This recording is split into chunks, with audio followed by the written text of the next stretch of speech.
தஞ்சை மாவட்டத்தில் 2,06,000 வாக்காளர்கள் நீக்கப்பட்ட நிலையில் நியூஸ் 7 தமிழ் நடத்திய கள ஆய்வில் அப்பகுதி மக்கள் தெரிவித்த கருத்துக்களை மக்கள் பார்வை பகுதியில் பார்க்கலாம். பொறுத்த வரைக்கும் அரசாங்கம் என்ன சொன்னதுன்னா, அந்தந்த பூத் லெவல் ஆஃபீஸர் வீட்டில் ஃபார்ம் கொடுத்து அங்கே ஃபில்அப் பண்ணிட்டு போவாங்கன்ட்டு.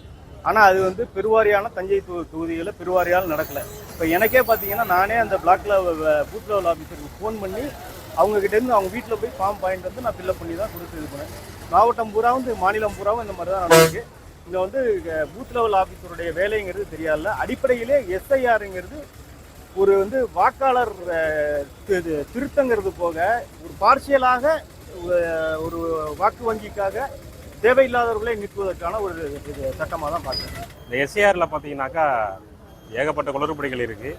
நம்மளை படித்த நம்மளாலே பார்த்தீங்கன்னாக்கா நம்ம பழைய லிஸ்ட்டு, நம்ம எங்கே இருந்தோம், பழைய அந்த 2002 எங்கே நம்ம ஓட்டு போட்டோம் அப்படிங்கிற நம்மளுக்கே பாதி மறந்து போயிட்டு, இப்போ படிக்காத பாமர மக்கள், தினக்கூலி மக்கள் நிறைய பேர் இருக்கிறாங்க. அவங்களுடைய நினைவெல்லாம் பார்த்தீங்கன்னாக்கா ரொம்ப கஷ்டப்படுறாங்க. அவங்களே இந்த பிஎல்ஓக்கள் சொல்லுன்னு பார்த்தீங்கன்னாக்கா ஒவ்வொரு வீடு தேடி அனைவரும் அனைத்து மக்களுக்கு இந்த ஃபார்மை கொடுக்கணும்னு சொல்லிட்டு இருக்காங்க. ஆனால் எங்கள் ஏரியாலலாம் பார்த்தீங்கன்னாக்கா யாருமே அப்படி வரல. இந்த சிறப்பு வாக்காளர் திருத்தம் என்பது மிகப்பெரிய மோசடி என்பது தான் நான் நினைக்கிறேன். பிஜேபி தனக்கான அரசியலை தமிழ்நாட்டில் நிறுவுவதற்காக அந்த எஸ்ஐஆரை தமிழகத்திலும் பீகார் போல அனுமதிச்சிருக்கிறது. தஞ்சை மாவட்டத்தில் மட்டும் 2 கோடி வாக்காளர்கள் நீக்கப்பட்டிருக்கிறார். 2 லட்சம் வாக்காளர்கள் நீக்கப்பட்டிருக்கிறார்கள். தமிழ்நாடு லெவலில் 97 லட்சம் வாக்காளர்கள் நீக்கப்பட்டிருக்கிறார்கள். இப்படி இருக்கும்போது 2 லட்சம் வாக்காளர்களை நீக்கி இருப்பது என்பது மிகப்பெரிய ஒரு மோசடி வேலையாக தான் நான் பார்க்குறேன். எஸ்ஐஆரை பொறுத்த வரைக்கும் ஒரு தேவையில்லாத ஆணையம் தான் நான் சொல்லுவேன். ஏன்னா இப்போ எஸ்ஐஆரில் ஏற்கனவே இந்த ஓட் லிஸ்ட்டில் இருக்கக்கூடியவங்க எல்லா ப்ரூஃப் கொடுத்தும் தான் இருக்காங்க.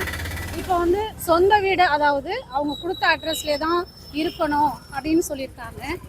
சில பேர் சொந்த வீடு இல்லாதவங்க, அப்படி கொண்டு வரவங்க எல்லாருக்கும் சொந்த வீடு கொடுத்துருக்கணும். அப்படின்னா தான் அவங்க அந்த இடத்துல இருப்பாங்க. பொதுவாக எஸ்ஐஆருங்கிறதே முதல்ல தேவையில்லாத ஒன்று. அது தேவையில்லாத ஒரு வேலையை பாஜக அரசாங்கம் தன்னுடைய வாக்கு திருட்டு நடவடிக்கையை வெளிப்படுத்துறதுக்காக அது செஞ்சுருக்கு.